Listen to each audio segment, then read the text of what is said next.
Morning everyone, John with another anti-guru video back once again from the beach hut because we're still in the middle of the COVID-19 crisis and have been locked down for another 3 weeks.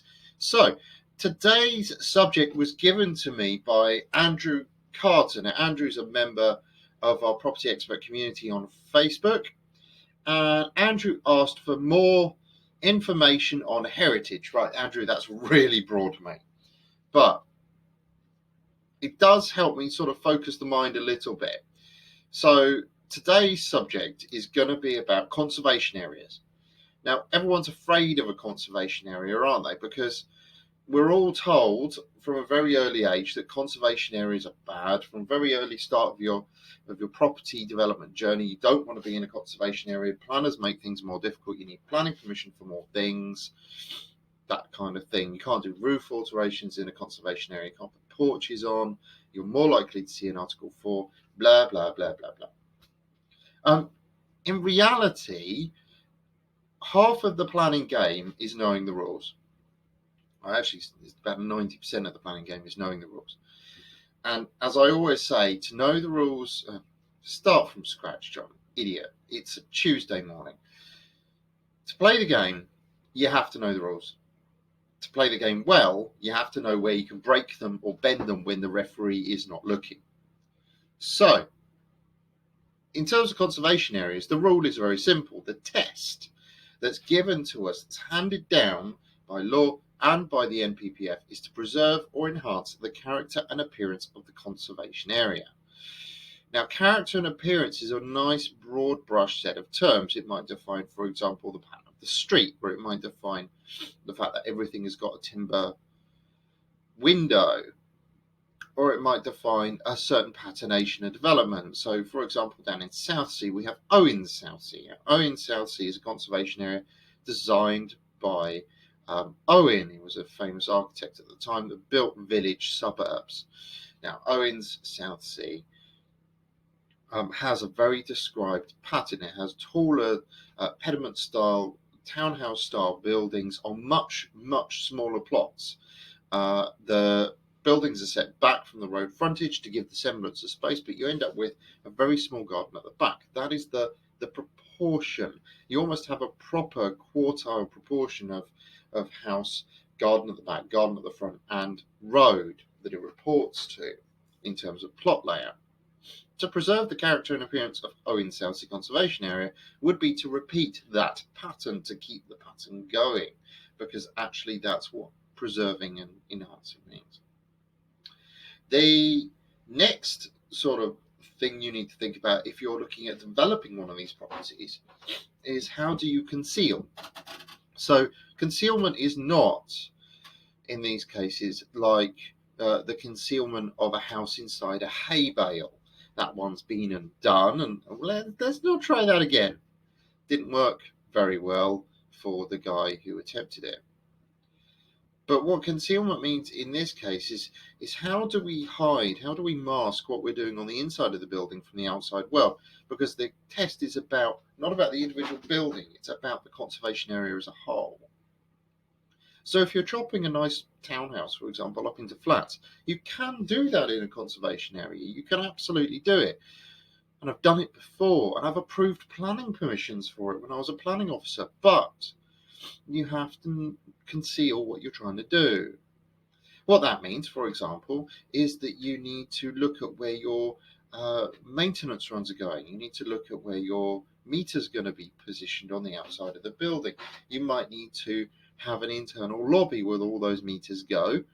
It's accessible to trades, but not accessible, but doesn't allow further egress inside of the building or ingress inside of the building. You might have to look at letterboxes, door knockers, or doorbells, for example, are a key giveaway. Bins are a fundamental giveaway, so look at where your bins are going.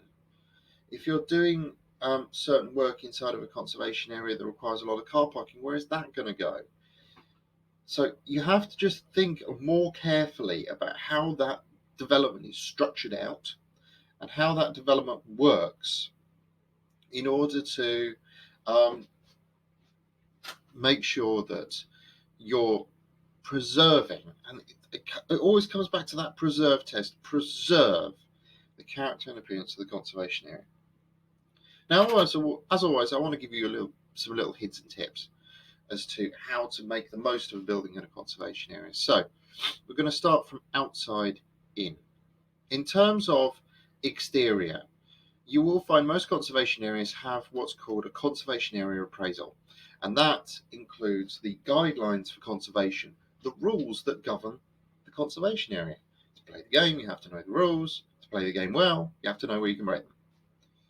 So to play the game, you have to know the rules. And this also fits into our victory model. V is for verify. The rules, the guidelines for conservation area are the rules that govern that particular area. So V is for verify. We're verifying what we can do inside of a conservation area. The part and parcel of knowing those rules is reading what you cannot do. So if it says we will not allow PVC windows, then please don't put a planning application in on a building for PVC windows, because they've basically said we won't allow PVC windows. We don't like them. The conservation area does give that additional level of control, but just be aware of it. You're likely to face an Article 4 direction preventing certain things like painting of the external walls, removing or replacing front wall from boundary treatments, etc., etc. Just be mindful in that verify phase of what is going on there. You might find quite a lot of history, and that comes down to your eye intelligence. Do your history checking. Make sure you've double checked all of that lovely history, because that lovely history will be helping you along and telling you exactly what's going on that building. Once you've dealt with the outside, move inside.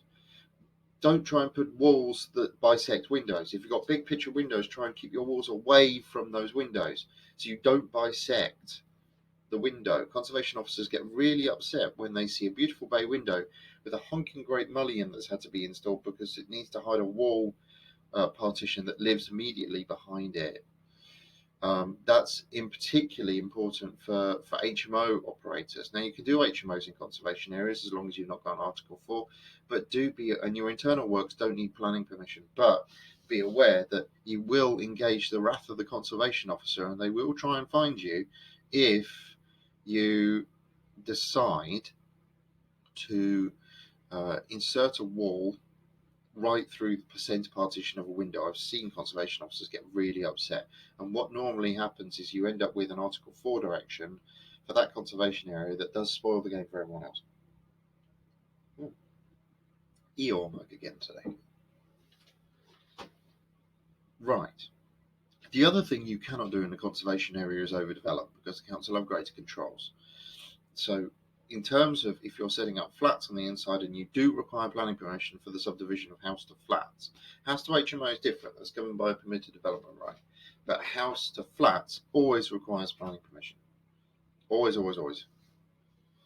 So you do require planning permission for house to flats, and make sure those flats meet the national standards or exceed them.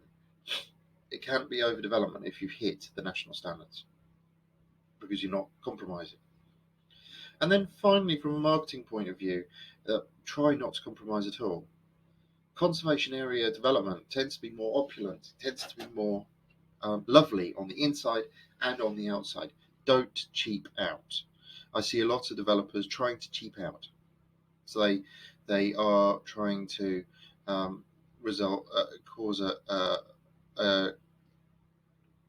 they try to lower their build cost by using cheaper grade materials, or by not employing all the experts they might need at any given point in time. Don't cheapen out on conservation areas. You're in it for a more expensive building and a more expensive form of development. Know that you're in it for a more expensive building, more expensive form of development, and use the right experts accordingly. All right. IHBC, Institute of Heritage and Building Conservation, is the institute that governs heritage and building conservation, and they have a list of experts on their website should you need a heritage specialist. And don't be afraid to use one. I know when heritage buildings are above my pay grade, and that's where I go to, a heritage specialist, to help even me out. I hope that's been helpful. If you've liked this video, hit like, hit subscribe. You'll get notified of the next one. I'm trying to do one every day during the COVID-19 crisis, so there'll be a nice library by the time people get out of lockdown in 3 weeks. Have a great day, everyone, and I will catch you on the next one. Like, subscribe, share, please do, and I'll see you on the next Anti-Euro.